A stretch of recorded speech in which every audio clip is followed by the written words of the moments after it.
Hi friends, Tulsidas and Raj institute YouTube ಚಾನಲ್ಗೆ ನಿಮಗೆಲ್ಲ ಸ್ವಾಗತ. ಇವತ್ತಿನ ಪ್ರಮುಖವಾದಂತಹ ಪ್ರಚಲಿತ ಘಟನೆಗಳ ಟಾಪಿಕ್ಗಳನ್ನು ಡಿಸ್ಕಸ್ ಮಾಡೋಣ. ಇವತ್ತಿನ ಡಿಸ್ಕಷನನ್ನು ಪ್ರಾರಂಭ ಮಾಡೋದಕ್ಕಿಂತ ಮುಂಚೆ ಎಲ್ಲ ಸಿವಿಲ್ ಸರ್ವಿಸಸ್ ಆಸ್ಪಿರೆಂಟ್ಸ್ಗಳಿಗೆ ಒಂದು ಅನೌನ್ಸ್ಮೆಂಟ್.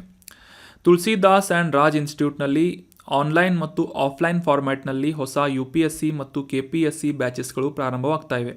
ಅದರಲ್ಲೂ ಮುಖ್ಯವಾಗಿ ಪ್ರಿಲಿಮ್ಸ್ ಕಮ್ ಮೇನ್ಸ್ ಓರಿಯೆಂಟ್ ಆದಂತಹ ಈ ಕೋರ್ಸಸ್ಗಳನ್ನು ಡಿಸೈನ್ ಮಾಡಲಾಗಿದ್ದು, ಮೇನ್ಸ್ ಕ್ಲಿಯರ್ ಮಾಡಿದಂತಹ ಎಲ್ಲ ಸ್ಟೂಡೆಂಟ್ಸ್ಗಳಿಗೆ ಮಾಕ್ ಇಂಟರ್ವ್ಯೂಗಳನ್ನು ಕೂಡ ಕಂಡಕ್ಟ್ ಮಾಡಲಾಗ್ತಾ ಇದೆ. ಸೊ ಇಂಟ್ರೆಸ್ಟ್ ಇರುವಂತಹ ಎಲ್ಲ ಸೀರಿಯಸ್ ಅಸ್ಪಿರೆಂಟ್ಸ್ಗಳು ವಿಜಯನಗರದಲ್ಲಿರುವಂತಹ ಹಂಪಿ ನಗರ ಪೋಸ್ಟ್ ಆಫೀಸ್ ಹತ್ತಿರದ ತುಳಸಿದಾಸ್ ಆ್ಯಂಡ್ ರಾಜ್ ಇನ್ಸ್ಟಿಟ್ಯೂಟ್ಗೆ ಭೇಟಿ ನೀಡಿ ನಿಮ್ಮ ಕ್ವೆರೀಸ್ಗಳನ್ನು ಕ್ಲಿಯರ್ ಮಾಡಿಕೊಂಡು ಅಡ್ಮಿಷನ್ ಮಾಡ್ಕೋಬೋದು. ಅಥವಾ ಈ ಕೆಳಗೆ ನೀಡಲಾದಂತಹ ಕಾಂಟ್ಯಾಕ್ಟ್ ನಂಬರನ್ನು ಸಂಪರ್ಕಿಸುವುದರ ಮೂಲಕ ನಿಮ್ಮ ಯಾವುದೇ ಕ್ವೆರೀಸ್ಗಳಿದ್ದರೆ ಕ್ಲಿಯರ್ ಮಾಡಿಕೊಂಡು ಅಡ್ಮಿಷನ್ ಮಾಡ್ಕೋಬಹುದಾಗಿದೆ. ಇನ್ನು ಇವತ್ತಿನ ಡಿಸ್ಕಷನನ್ನು ಪ್ರಾರಂಭ ಮಾಡೋಣ. ಲಾಸ್ಟ್ ಸೆಷನ್ನಲ್ಲಿ ಕೇಳಲಾದಂತಹ ಪ್ರಶ್ನೆಯ ಸರಿಯಾದ ಉತ್ತರ ಏನು ಅಂತ ಮೊದಲು ತಿಳಿದುಕೊಳ್ಳೋದಾದರೆ, ಭಾರತದ ಮೊದಲ ಕಾನೂನು ಆಯೋಗವನ್ನು ಯಾವ ವರ್ಷದಲ್ಲಿ ಜಾರಿಗೊಳಿಸಲಾಗಿತ್ತು ಅಂತ ಪ್ರಶ್ನೆ ಇದೆ. ಆಪ್ಷನ್ಗಳಲ್ಲಿ 1947, 1952, 1834 ಅಥವಾ 1857 ಅಂತ ನೀಡಲಾಗಿದ್ದು, ಸರಿಯಾದ ಉತ್ತರ ಏನು ಅಂತಂದರೆ ಆಪ್ಷನ್ 3. ಬ್ರಿಟಿಷ್ ಆಡಳಿತದ ಸಂದರ್ಭದಲ್ಲಿ 1834ರಲ್ಲಿ ಭಾರತದ ಮೊದಲ ಕಾನೂನು ಆಯೋಗ ಲಾ ಕಮಿಷನ್ ಆಫ್ ಇಂಡಿಯಾವನ್ನು ರಚಿಸಲಾಗಿತ್ತು. 1833ರ ಈ ಚಾರ್ಟರ್ ಕಾಯ್ದೆಯ ಬಗ್ಗೆ ನೀವೆಲ್ಲ ಹಿಸ್ಟ್ರಿಯಲ್ಲಿ ಓದಿರ್ತೀರಾ ಅಂತ ಅನ್ಕೋತೀನಿ. ಈ ಒಂದು ಆ್ಯಕ್ಟ್ನ ಅಡಿಯಲ್ಲಿ ಲಾರ್ಡ್ ಮೆಕಾಲೆ ಅಧ್ಯಕ್ಷತೆಯಲ್ಲಿ 1834ರಲ್ಲಿ ಭಾರತದ ಮೊದಲ ಕಾನೂನು ಆಯೋಗವನ್ನು ಬ್ರಿಟಿಷ್ ರಾಜಯುಗದಲ್ಲಿ ಜಾರಿಗೊಳಿಸಲಾಗಿತ್ತು. ಸ್ವತಂತ್ರ ನಂತರ 1955ರಲ್ಲಿ ಮೊದಲ ಬಾರಿಗೆ ಈ ಸ್ವತಂತ್ರ ಭಾರತದ ಕಾನೂನು ಆಯೋಗವನ್ನು ರಚಿಸಲಾಗಿದ್ದು, ಈ ಒಂದು ಆಯೋಗವನ್ನು ರಚಿಸುವಂತಹ ಮುಖ್ಯ ಉದ್ದೇಶ ಏನು ಅಂತ ತಿಳ್ಕೊಳ್ಳೋದಾದರೆ, ಕಾನೂನು ಕ್ಷೇತ್ರಕ್ಕೆ ಸಂಬಂಧಪಟ್ಟಂತೆ ಸಮರ್ಪಕವಾದಂತಹ ಸಂಶೋಧನೆಗಳನ್ನು ಕೈಗೊಳ್ಳುವುದರ ಮೂಲಕ ನಿಖರವಾದಂತಹ ನಿಯಮಗಳ ಒಂದು ಬದಲಾವಣೆಗಳಲ್ಲಿ ಈ ಒಂದು ಕಾನೂನಿನ ವ್ಯವಸ್ಥೆಯಲ್ಲಿ ಬದಲಾವಣೆಗಳ ಅವಶ್ಯಕತೆ ಇದೆ ಅಂತ ಸರ್ಕಾರಕ್ಕೆ ಶಿಫಾರಸುಗಳನ್ನು ಮಾಡುವಂತಹ ಜವಾಬ್ದಾರಿ ಭಾರತದ ಕಾನೂನು ಆಯೋಗ ಹೊಂದಿರುತ್ತದೆ. ಅಷ್ಟೇ ಅಲ್ಲದೆ ಕೇಂದ್ರ ಕಾನೂನು ಮತ್ತು ನ್ಯಾಯ ಸಚಿವಾಲಯದ ಒಂದು ಸಲಹಾ ಸಂಸ್ಥೆಯಾಗಿ ಕೂಡ ಈ ಲಾ ಕಮಿಷನ್ ಆಫ್ ಇಂಡಿಯಾ ಕೆಲಸವನ್ನು ನಿರ್ವಹಿಸುತ್ತದೆ. ಆಯೋಗದಿಂದ ನೀಡಲಾದಂತಹ ಯಾವುದೇ ರೆಕಮೆಂಡೇಷನ್ಗಳು ಅಥವಾ ಶಿಫಾರಸುಗಳು ಸರ್ಕಾರದ ಮೇಲೆ ಬದ್ಧವಾಗಿರುವುದಿಲ್ಲ. ಇಲ್ಲಿಯವರೆಗೂ ಭಾರತದಲ್ಲಿ 22 ಕಾನೂನು ಆಯೋಗಗಳನ್ನು ರಚಿಸಲಾಗಿದ್ದು, ಇವುಗಳ ಮೂಲಕ 277 ವರದಿಗಳನ್ನು ಶಿಫಾರಸುಗಳನ್ನು ಭಾರತ ಸರ್ಕಾರಕ್ಕೆ ನೀಡಲಾಗಿದೆ. ಸೊ ಮುಖ್ಯವಾಗಿ ಇದರ ರಚನೆಯನ್ನು ನೋಡೋದಾದರೆ, ಈ ಲಾ ಕಮಿಷನ್ ಆಫ್ ಇಂಡಿಯಾ ಈ ಕಾನೂನಿನ ತಜ್ಞರನ್ನು ಒಳಗೊಂಡಂತೆ ನಿವೃತ್ತ ನ್ಯಾಯಾಧೀಶರ ನೇತೃತ್ವದಲ್ಲಿ ಇದನ್ನು ರಚಿಸಲಾಗಿರುತ್ತದೆ. ನಿಗದಿತ ಅವಧಿಗಾಗಿ ಕಾಲಕಾಲಕ್ಕೆ ಕೇಂದ್ರ ಸರ್ಕಾರದಿಂದ ಭಾರತದ ಕಾನೂನು ಆಯೋಗವನ್ನು ರಚಿಸಲಾಗ್ತಾ ಇದ್ದು, ಸದ್ಯಕ್ಕೆ 22ನೇ ಕಾನೂನಿನ ಆಯೋಗ ಅಥವಾ ಕಾನೂನು ಆಯೋಗದ ಒಂದು ಅವಧಿಯನ್ನು ವಿಸ್ತರಿಸಲಾಯಿತು ಅಂತ ನ್ಯೂಸ್ನಲ್ಲಿ ಪಬ್ಲಿಷ್ ಆಗಿತ್ತು. ಸೊ ಹೀಗಾಗಿ ಈ ಒಂದು ಪ್ರಶ್ನೆಯನ್ನು ಕ್ರಿಯೇಟ್ ಮಾಡಿ ಈ ಒಂದು ಮಾಹಿತಿಯನ್ನು ನಾವು ಡಿಸ್ಕಸ್ ಮಾಡಿದ್ವಿ. ಆನ್ಸರ್ ಮಾಡಿದಂತಹ ಎಲ್ಲ ಸ್ಟೂಡೆಂಟ್ಸ್ಗಳಿಗೂ ಕೂಡ ವೆಲ್ ಡನ್. ಇದೇ ರೀತಿಯಾಗಿ ಡಿಸ್ಕಷನ್ನಲ್ಲಿ ಭಾಗವಹಿಸ್ತಾರಿ, ನಿಮ್ಮ ಆನ್ಸರ್ಗಳನ್ನು ಕಮೆಂಟ್ ಬಾಕ್ಸ್ನಲ್ಲಿ ಕಮೆಂಟ್ ಮಾಡ್ತಾ ಇರಿ ಅಂತ ಹೇಳ್ತಾ ಇವತ್ತಿನ ಪ್ರಶ್ನೆ ಏನು ಅಂತ ನೋಡೋಣ. 2022ರ ಒಂದು ವರದಿಯ ಪ್ರಕಾರ ಜಗತ್ತಿನಾದ್ಯಂತ ಅತಿ ಹೆಚ್ಚಾಗಿ ಸೆಣಬು ಉತ್ಪಾದಿಸುವಂತಹ ರಾಷ್ಟ್ರ ಯಾವುದು ಅಂತ ಗುರುತಿಸಬೇಕಾಗಿದೆ. ಆಪ್ಷನ್ಗಳಲ್ಲಿ China, option 2 Bharat, option 3 Bangladesh ಅಥವಾ ಆಪ್ಷನ್ 4 ಥೈಲ್ಯಾಂಡ್ ಅಂತ ನೀಡಲಾಗಿದ್ದು, which of the country is largest producer of jute in world ಅಂತ ಇದೆ. ಸೊ ಜಗತ್ತಿನಾದ್ಯಂತ ಅತಿ ಹೆಚ್ಚು ಸೆಣಬು ಉತ್ಪಾದಿಸುವಂಥ ರಾಷ್ಟ್ರ ಯಾವುದು ಅಂತ ಗುರುತಿಸಿ ಕಮೆಂಟ್ ಬಾಕ್ಸ್ನಲ್ಲಿ ಕಮೆಂಟ್ ಮಾಡಿ. ಮುಂದಿನ ಸೆಷನ್ನಲ್ಲಿ ಇದರ ಸರಿಯಾದ ಉತ್ತರವನ್ನು ತಿಳಿದುಕೊಳ್ಳೋಣ. ಇನ್ನು ಇವತ್ತಿನ ಆರ್ಟಿಕಲ್ ಏನು ಅಂತ ಮೊದಲು ತಿಳಿದುಕೊಳ್ಳೋದಾದರೆ, ಈ ಸಂಜೀವಿನಿ ಅನ್ನುವ ಟೆಲಿಮೆಡಿಸಿನ್ ಮೊಬೈಲ್ ಅಪ್ಲಿಕೇಶನ್ ಬಗ್ಗೆ ಇದೆ. ಈ ಮೊಬೈಲ್ ಅಪ್ಲಿಕೇಶನ್ ಏನು ಮತ್ತು ಇದರ ಒಂದು ಅನುಕೂಲಗಳು ಏನು ಅಂತ ಡೀಟೇಲ್ ಆಗಿ ಒಂದು ಆರ್ಟಿಕಲ್ನಲ್ಲಿ ಡಿಸ್ಕಸ್ ಮಾಡೋಣ. ಭಾರತದಲ್ಲಿ ಯಾವ ರೀತಿಯಾದಂತಹ ಒಂದು ಆರೋಗ್ಯ ಕ್ಷೇತ್ರಕ್ಕೆ ಸಂಬಂಧಪಟ್ಟಂತೆ ಅಭಿವೃದ್ಧಿಗಳನ್ನು ಮತ್ತು ಬದಲಾವಣೆಗಳನ್ನು ತರುವುದರ ಮೂಲಕ ಜನರಿಗೆ ಅನುಕೂಲವನ್ನು ಕೇಂದ್ರ ಸರ್ಕಾರದಿಂದ ಅಥವಾ ಸರ್ಕಾರದಿಂದ ಮಾಡಿಕೊಡಲಾಗ್ತಾ ಇದೆ ಅಂತ ಈ ಒಂದು ಯೋಜನೆಯನ್ನು ಅಥವಾ ಈ ಒಂದು ಅಪ್ಲಿಕೇಶನನ್ನು ನೀವು ಆರಾಮಾಗಿ ಮೆನ್ಷನ್ ಮಾಡ್ಬೋದು. ಸೊ ಈ ಸಂಜೀವಿನಿ ಅನ್ನುವ ಟೆಲಿಮೆಡಿಸಿನ್ ಅಪ್ಲಿಕೇಶನ್ ಕುರಿತಾದಂತಹ ಕೆಲವೊಂದಿಷ್ಟು ಮಾಹಿತಿಗಳನ್ನು ಈಗ ಡಿಸ್ಕಸ್ ಮಾಡೋಣ. ಅದಕ್ಕಿಂತ ಮುಂಚೆ ಈ ಒಂದು ಮೊಬೈಲ್ ಅಪ್ಲಿಕೇಶನ್ ನ್ಯೂಸ್ನಲ್ಲಿ ಯಾಕೆ ಇತ್ತು ಅಂತ ಕಾಂಟೆಕ್ಸ್ಟನ್ನು ಅರ್ಥ ಮಾಡ್ಕೊಳ್ಳೋದಾದರೆ, ಕೇಂದ್ರ ಆರೋಗ್ಯ ಸಚಿವರಿಂದ 14 ಕೋಟಿಗೂ ಹೆಚ್ಚು ದೂರ ಸಂಪರ್ಕಗಳ ಮೂಲಕ ವೈದ್ಯರೊಂದಿಗೆ ಈ ಒಂದು ಕನ್ಸಲ್ಟೇಷನ್ಗಳನ್ನು ಈ ಸಂಜೀವಿನಿ ಅನ್ನುವ ಮೊಬೈಲ್ ಅಪ್ಲಿಕೇಶನ್ ಮೂಲಕ ಮಾಡಲಾಗಿದೆ ಅಂತ ಒಂದು ನ್ಯೂಸನ್ನು ಅಥವಾ ಒಂದು ಪ್ರಕಟಣೆಯನ್ನು ರಾಜ್ಯಸಭೆಯಲ್ಲಿ ಈ ಆರೋಗ್ಯ ಸಚಿವರಿಂದ ಮಾಡಲಾಗಿತ್ತು. ಸೊ ಹೀಗಾಗಿ ಈ ಸಂಜೀವಿನಿ ಅನ್ನುವ ಮೊಬೈಲ್ ಅಪ್ಲಿಕೇಶನ್ ಆರೋಗ್ಯ ಕ್ಷೇತ್ರಕ್ಕೆ ಸಂಬಂಧಪಟ್ಟಂತೆ ಸಾಕಷ್ಟು ಪ್ರಮುಖವಾದಂತಹ ಮಹತ್ವವಾದಂತಹ ಒಂದು ಮೊಬೈಲ್ ಅಪ್ಲಿಕೇಶನ್ ಆಗಿದ್ದು, ಇದರ ಕುರಿತಾದಂತಹ ಕೆಲವೊಂದಿಷ್ಟು ವಿಶೇಷ ಮಾಹಿತಿಗಳನ್ನು ಡಿಸ್ಕಸ್ ಮಾಡೋಣ. ಈ ಸಂಜೀವಿನಿ ಅಂದರೆ ಏನು ಅಂತ ತಿಳ್ಕೊಳ್ಳೋದಾದರೆ, ಇದು ಒಂದು ಟೆಲಿಮೆಡಿಸಿನ್ ಮೊಬೈಲ್ ಅಪ್ಲಿಕೇಶನ್ ಆಗಿದ್ದು, ವೈದ್ಯರಿಂದ ವೈದ್ಯರಿಗೆ ಅಥವಾ ವೈದ್ಯರಿಂದ ರೋಗಿಗಳ ನಡುವೆ ಪರಸ್ಪರ ದೂರ ಸಂಪರ್ಕದ ಮೂಲಕ ಸಂಭಾಷಣೆಯನ್ನು ಒದಗಿಸುವುದರ ಮೂಲಕ ಕನ್ಸಲ್ಟೇಷನ್ ಅಥವಾ ಈ ಒಂದು ಸಮಾಲೋಚನೆಯನ್ನು ನಡೆಸುವಂತಹ ಒಂದು ಮಾಧ್ಯಮವಾಗಿ ಈ ಮೊಬೈಲ್ ಅಪ್ಲಿಕೇಶನ್ ಕೆಲಸವನ್ನು ಮಾಡುತ್ತೆ.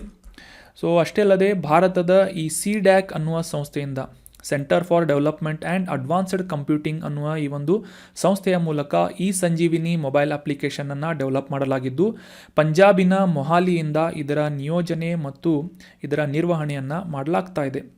ಮುಖ್ಯವಾಗಿ ಈ ಸಂಜೀವಿನಿ ಅನ್ನುವ ಮೊಬೈಲ್ ಅಪ್ಲಿಕೇಶನ್ನಲ್ಲಿ 2 ವಿಭಾಗಗಳನ್ನು ಅಥವಾ 2 ಮಾಡ್ಯೂಲ್ಗಳನ್ನು ಮಾಡಲಾಗಿದ್ದು, ಈ Sanjeevini Ayushman Bharat health and wellness centre ಅಂತ ಮೊದಲನೇದು, ಎರಡನೇ ವಿಭಾಗ ಅಥವಾ ಮಾಡ್ಯೂಲ್ ಯಾವುದು ಅಂತಂದರೆ ಈ ಸಂಜೀವಿನಿ OPD ಅಂತ ಇದೆ.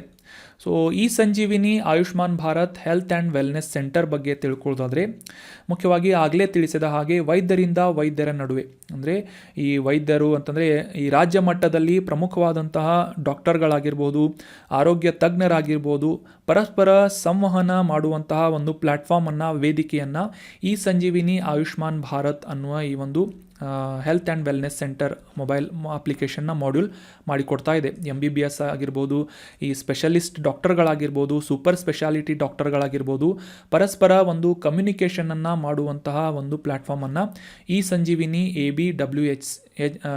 HWC ಮಾಡಿಕೊಡ್ತಾ ಇದೆ. 2019ನೇ ಇಸವಿಯಲ್ಲಿ ಈ ಒಂದು ಮಾಡ್ಯೂಲನ್ನು ಜಾರಿಗೊಳಿಸಲಾಗಿತ್ತು. ಅದಾದ ನಂತರ COVID-19 ಸಾಂಕ್ರಾಮಿಕದ ಸಂದರ್ಭದಲ್ಲಿ, ಮೊದಲ ಲಾಕ್ಡೌನ್ ಆದಂತಹ ಸಂದರ್ಭದಲ್ಲಿ ಡೈರೆಕ್ಟಾಗಿ ಈ OPDಗಳು ಮುಚ್ಚಿ ಹೋಗಿದ್ದು, ಎಲ್ಲ ಆಸ್ಪತ್ರೆಗಳಲ್ಲೂ ಕೂಡ OPDಯನ್ನು ಕ್ಲೋಸ್ ಮಾಡಲಾಗಿತ್ತು.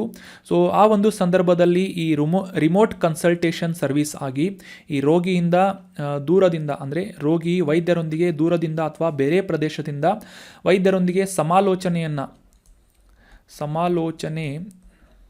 ಅಥವಾ ಕನ್ಸಲ್ಟೇಷನ್ ಮಾಡುವಂತಹ ನಿಟ್ಟಿನಲ್ಲಿ OPD ವಾರ್ಡ್ಗಳನ್ನು ಮುಚ್ಚಿದಂತಹ ಸಂದರ್ಭದಲ್ಲಿ ಈ ಸಂಜೀವಿನಿ OPD ಅನ್ನುವ ಮಾಡ್ಯೂಲನ್ನು ಜಾರಿಗೊಳಿಸಲಾಗಿತ್ತು 2020ರಲ್ಲಿ. ಸೊ ಇದರಿಂದ ಸಾಕಷ್ಟು ಅನುಕೂಲಗಳು ಆಗಿವೆ ಅಂತ ಕೇಂದ್ರ ಆರೋಗ್ಯ ಸಚಿವಾಲಯದಿಂದ ಹೇಳಲಾಗಿದ್ದು, ಸದ್ಯಕ್ಕೆ ರೀಸೆಂಟಾಗಿ 14 ಕೋಟಿಗೂ ಹೆಚ್ಚಾದಂತಹ ಒಂದು ಟೆಲಿಫೋನಿಕ್ ಕನ್ಸಲ್ಟೇಷನ್ಗಳು ಪೂರ್ಣಗೊಂಡಿವೆ ಅಂತ ಈ ಒಂದು ವಿಷಯವನ್ನು ರಾಜ್ಯಸಭೆಯಲ್ಲಿ ಪ್ರಸ್ತಾಪಿಸಿದ್ರು ಅಂತ ನಾವು ಈ ಒಂದು ಮಾಹಿತಿಯನ್ನು ಡಿಸ್ಕಸ್ ಮಾಡಿದ್ವಿ. ಸೊ ಆರೋಗ್ಯ ಕ್ಷೇತ್ರಕ್ಕೆ ಸಂಬಂಧಪಟ್ಟಂತೆ ಪ್ರಮುಖವಾದಂತಹ ಒಂದು ಡೆವಲಪ್ಮೆಂಟ್ಸ್ಗಳ, ಡಿಜಿಟಲ್ ಆಧಾರಿತವಾದಂತಹ ಡೆವಲಪ್ಮೆಂಟ್ಸ್ಗಳಿಗೆ ಸಂಬಂಧಪಟ್ಟಂತೆ ಈ ಸಂಜೀವಿನಿ ಅನ್ನುವ ಈ ಒಂದು ಅಪ್ಲಿಕೇಶನ್ ಬಗ್ಗೆ ನೀವು ಮೆನ್ಷನ್ ಮಾಡ್ಬೋದು. ನಿಮ್ಮ essay ಆಗಿರ್ಬೋದು ಅಥವಾ ಮೇನ್ಸ್ ಆನ್ಸರ್ ರೈಟಿಂಗ್ ಆಗಿರ್ಬೋದು, ಅವುಗಳಲ್ಲಿ ಸಿಂಪಲ್ಲಾಗಿ ಒಂದು ಪ್ಯಾರಾಗ್ರಾಫನ್ನು ಮೆನ್ಷನ್ ಮಾಡಿದ್ರು ಸಾಕು. ಸೊ ಇನ್ನೊಂದು ನಿಮಗೆ ಪ್ರಶ್ನೆ ಏನು ಅಂತಂದರೆ, ಈ ಸಂಜೀವಿನಿ ಮೊಬೈಲ್ ಅಪ್ಲಿಕೇಶನ್ ಮೂಲಕ ಈ ಡಾಕ್ಟರ್ ಒಂದಿಗೆ ಅಥವಾ ವೈದ್ಯರೊಂದಿಗೆ ಯಾರ್ಯಾರು ಕನ್ಸಲ್ಟೇಷನ್ ತೆಗೆದುಕೊಂಡಿದ್ದೀರಿ ಅಂತ ಕಮೆಂಟ್ ಬಾಕ್ಸ್ನಲ್ಲಿ ಕಮೆಂಟ್ ಮಾಡಬೇಕು. ಸೊ ನೀವೆಲ್ಲ ಯಾರು ತೆಗೆದುಕೊಂಡಿಲ್ಲ ಅಂತಂದರೆ ಇಲ್ಲ ಅಂತ ಕಮೆಂಟ್ ಬಾಕ್ಸ್ನಲ್ಲಿ ಕಮೆಂಟ್ ಮಾಡಿ. ಸೊ ಇನ್ನು ಮುಂದಿನ ಆರ್ಟಿಕಲ್ ಏನು ಅಂತ ನೋಡೋದಾದರೆ, ಇದು ಒಂದು ಯುದ್ಧಾಭ್ಯಾಸದ ಬಗ್ಗೆ ಇದೆ ಅಥವಾ ಒಂದು ವಾರ್ ಎಕ್ಸಸೈಸ್ ಬಗ್ಗೆ ಇದೆ. ಅದರ ಹೆಸರೇ ಯುದ್ಧಾಭ್ಯಾಸ ಅಂತ. ರೀಸೆಂಟಾಗಿ ಈ ಯುನೈಟೆಡ್ ಸ್ಟೇಟ್ಸ್ನ ಒಂದು ರಾಜ್ಯವಾದಂತಹ ಅಲಾಸ್ಕಾದ ಪೋರ್ಟ್ ವೈನ್ ರೈಟ್ ಅನ್ನುವ ಸ್ಥಳದಲ್ಲಿ ಭಾರತ ಮತ್ತು ಯುನೈಟೆಡ್ ಸ್ಟೇಟ್ಸ್ನ ನಡುವೆ ಈ ಒಂದು ಮಿಲಿಟರಿ ಜಂಟಿ ಯುದ್ಧ ವ್ಯಾಯಾಮವಾದಂತಹ ಯುದ್ಧಾಭ್ಯಾಸ ಅನ್ನುವ ಜಂಟಿ ಯುದ್ಧ ವ್ಯಾಯಾಮದ 19ನೇ ಆವೃತ್ತಿಯನ್ನು ಕಂಡಕ್ಟ್ ಮಾಡಲು ನಿರ್ಧಾರ ಮಾಡಲಾಗಿದೆ ಅಂತ ಪಬ್ಲಿಷ್ ಆಗಿತ್ತು. ಸೊ ಹೀಗಾಗಿ ಈ ಒಂದು ವಾರ್ ಎಕ್ಸಸೈಸ್ಗಳಾಗಿರ್ಬೋದು, ಮಿಲಿಟರಿ ಎಕ್ಸಸೈಸ್ ಆಗಿರ್ಬೋದು, ಈ ರೀತಿಯಾದಂತಹ ಕ್ವಶನ್ಗಳನ್ನು ಕೂಡ ಎಕ್ಸಾಮ್ನಲ್ಲಿ ಕೇಳ್ತಾ ಇರ್ತಾರೆ. ಸೊ ಹೀಗಾಗಿ ಭಾರತ ಮತ್ತು USA ನಡುವೆ ನಡೆಯುವಂತಹ ಯುದ್ಧಾಭ್ಯಾಸ್ ಅನ್ನುವ ಈ ಒಂದು ಮಿಲಿಟರಿ ಎಕ್ಸಸೈಸ್ ಕುರಿತಾದಂತಹ ಕೆಲವೊಂದಿಷ್ಟು ಪ್ರಮುಖ ಮಾಹಿತಿಗಳನ್ನು ಈಗ ಡಿಸ್ಕಸ್ ಮಾಡೋಣ. ಮುಖ್ಯವಾಗಿ ಭಾರತೀಯ ಸೇನೆ ಮತ್ತು ಯುನೈಟೆಡ್ ಸ್ಟೇಟ್ಸ್ ಆಫ್ ಅಮೆರಿಕಾದ ಸೇನೆಯ ನಡುವೆ ವಾರ್ಷಿಕವಾಗಿ ನಡೆಸಲಾಗುವಂತಹ ಒಂದು ಜಂಟಿ ಯುದ್ಧ ವ್ಯಾಯಾಮ, ಮಿಲಿಟರಿ ಯುದ್ಧ ವ್ಯಾಯಾಮ ಯುದ್ಧಾಭ್ಯಾಸ್ ಅನ್ನುವ ಹೆಸರಿನಲ್ಲಿ 2004ರಿಂದ ಆಯೋಜನೆ ಮಾಡಲಾಗ್ತಾ ಇದೆ. ಸೊ ಸದ್ಯಕ್ಕೆ ಇದನ್ನು ಅಲಾಸ್ಕಾದಲ್ಲಿ 2023ರ 19ನೇ ಆವೃತ್ತಿಯನ್ನು ಆಯೋಜನೆ ಮಾಡಲಾಗಿದೆ ಅಂತ ನಾವು ಕಾಂಟೆಕ್ಸ್ಟ್ನಿಂದ ಅರ್ಥ ಮಾಡ್ಕೊಂಡ್ವಿ. 2004ರಿಂದ ಆಯೋಜನೆ ಮಾಡಲಾಗ್ತಾ ಇರುವಂತಹ ಈ ಒಂದು ಯುದ್ಧಾಭ್ಯಾಸದ ಅಥವಾ ಈ ಒಂದು ವಾರ್ ಎಕ್ಸಸೈಸ್ನ ಮುಖ್ಯ ಉದ್ದೇಶ ಏನು ಅಂತ ತಿಳ್ಕೊಳ್ಳೋದಾದರೆ, ಭಾರತ ಮತ್ತು ಯುನೈಟೆಡ್ ಸ್ಟೇಟ್ಸ್ ಈ ಎರಡೂ ಮಿಲಿಟರಿಗಳ ನಡುವಿನ ಪರಸ್ಪರ ಉತ್ತಮ ತರಬೇತಿಗಳನ್ನು ಎಕ್ಸ್ಚೇಂಜ್ ಮಾಡಿಕೊಳ್ಳೋದು, ತಮ್ಮ ಕೌಶಲ್ಯಗಳನ್ನು ಮತ್ತು ತಮ್ಮ ಕಾರ್ಯಾಚರಣೆ ಮಾಡುವಂತಹ ಒಂದು ಕಾರ್ಯತಂತ್ರವನ್ನು ಪರಸ್ಪರ ಹಂಚಿಕೊಳ್ಳುವುದು, ಮಿಲಿಟರಿ ಕಲ್ಚರ್ಗೆ ಸಂಬಂಧಪಟ್ಟಂತಹ ಸಾಕಷ್ಟು ಮಾಹಿತಿಗಳನ್ನು, ಸಂಸ್ಕೃತಿಗೆ ಸಂಬಂಧಪಟ್ಟಂತಹ ಮಾಹಿತಿಗಳನ್ನು ಶೇರ್ ಮಾಡಿಕೊಳ್ಳುವುದು, ಜಂಟಿ ಕಾರ್ಯಾಚರಣೆಯನ್ನು, ಕೌಶಲ್ಯಗಳನ್ನು ಮತ್ತು ಇತರ ಕಾರ್ಯತಂತ್ರಗಳಿಗೆ ಸಂಬಂಧಪಟ್ಟಂತಹ ಒಂದು ಸಹಕಾರವನ್ನು ಉತ್ತೇಜಿಸುವಂತಹ ನಿಟ್ಟಿನಲ್ಲಿ ಈ ಯುದ್ಧಾಭ್ಯಾಸ್ ಅನ್ನುವ ಈ ಒಂದು ವಾರ್ ಎಕ್ಸಸೈಸ್, ಮಿಲಿಟರಿ ಎಕ್ಸಸೈಸನ್ನು ಭಾರತ ಮತ್ತು USA ನಡುವೆ ಅಥವಾ ಇವುಗಳ ಸೈನ್ಯಗಳ ನಡುವೆ ಆಯೋಜನೆ ಮಾಡಲಾಗುತ್ತೆ. ಇದು 19ನೇ ಆವೃತ್ತಿಯ ಯುದ್ಧಾಭ್ಯಾಸದ ಒಂದು ಆಯೋಜನೆಯಾಗಿದ್ದು, ಎರಡೂ ದೇಶಗಳ ನಡುವೆ ಪರ್ಯಾಯವಾಗಿ ಅಲ್ಟರ್ನೇಟ್ ಆಗಿ ಒಂದು ಆಯೋಜನೆಯನ್ನು ಮಾಡಲಾಗುತ್ತೆ. ಅಂದರೆ ಈ ವರ್ಷ ಇದನ್ನು ಅಲಾಸ್ಕಾದಲ್ಲಿ USA ನಡೆಸಿದರೆ ಮುಂದಿನ ವರ್ಷ ಇದನ್ನು ಭಾರತದಲ್ಲಿ ಆಯೋಜನೆ ಮಾಡಲಾಗುತ್ತೆ. ಸೊ ಹೀಗಾಗಿ ಇದನ್ನು ಪರ್ಯಾಯವಾಗಿ ಎರಡೂ ದೇಶಗಳ ನಡುವೆ ಈ ಒಂದು ಯುದ್ಧ ವ್ಯಾಯಾಮವನ್ನು ಕಂಡಕ್ಟ್ ಮಾಡಲಾಗುತ್ತೆ. ಮುಖ್ಯವಾಗಿ ಈ ಒಂದು ಯುದ್ಧಾಭ್ಯಾಸ್, ಈ ಒಂದು ಮಿಲಿಟರಿ ಎಕ್ಸಸೈಸ್ನಲ್ಲಿ ಸಾಕಷ್ಟು ರೀತಿಯಾದಂತಹ ಡ್ರಿಲ್ಸ್ಗಳನ್ನು ಈ ಎರಡೂ ಪಡೆಗಳ ನಡುವೆ ನಡೆಸಲಾಗುತ್ತೆ. ಪರಸ್ಪರವಾಗಿ ಈ ಯುನೈಟೆಡ್ ನೇಷನ್ಗೆ ಸಂಬಂಧಪಟ್ಟಂತೆ ಶಾಂತಿ ಪಾಲನೆ ಆಗಿರ್ಬೋದು, ಶಾಂತಿಯನ್ನು ಜಾರಿಗೊಳಿಸುವಂತಹ ನಿಟ್ಟಿನಲ್ಲಿ ಕೆಲವೊಂದಿಷ್ಟು ಡ್ರಿಲ್ಸ್ಗಳನ್ನು, ಕಾರ್ಯಾಚರಣೆಗಳನ್ನು ನಡೆಸಲಾಗುತ್ತೆ. ಅಷ್ಟೇ ಅಲ್ಲದೆ ಈ ಜಂಟಿ ವ್ಯಾಯಾಮದ ಮೂಲಕ ಮಾನವೀಯ ನೆರವು ಮತ್ತು ವಿಪತ್ತು ಪರಿಹಾರ ಅಥವಾ ಈ humanitarian assistance and disaster relief ಕುರಿತಾದಂತಹ ಕಾರ್ಯಾಚರಣೆಗಳ ಮೇಲೆ ಮುಖ್ಯವಾಗಿ ಕೇಂದ್ರೀಕರಿಸಲಾಗಿರುತ್ತದೆ. ಯಾವುದೇ ರೀತಿಯಾದಂತಹ ನೈಸರ್ಗಿಕ ವಿಕೋಪಗಳು ಸಂಭವಿಸಿದಂತಹ ಸಂದರ್ಭದಲ್ಲಿ ಯಾವ ರೀತಿಯಾದಂತಹ ನೆರವುಗಳನ್ನು ನೀಡಬಹುದು ಅಥವಾ ವಿಪತ್ತುಗಳ ಒಂದು ಡಿಸಾಸ್ಟರ್ ಮ್ಯಾನೇಜ್ಮೆಂಟ್ ಯಾವ ರೀತಿ ಮಾಡ್ಬೋದು ಅನ್ನುವ ರೀತಿಯ ಕಾರ್ಯಾಚರಣೆಗಳನ್ನು ಕೂಡ ಈ ಯುದ್ಧಾಭ್ಯಾಸ್ ಅನ್ನುವ ಈ ಜಂಟಿ ಮಿಲಿಟರಿ ವ್ಯಾಯಾಮದಲ್ಲಿ ಮಾಡಲಾಗುತ್ತೆ.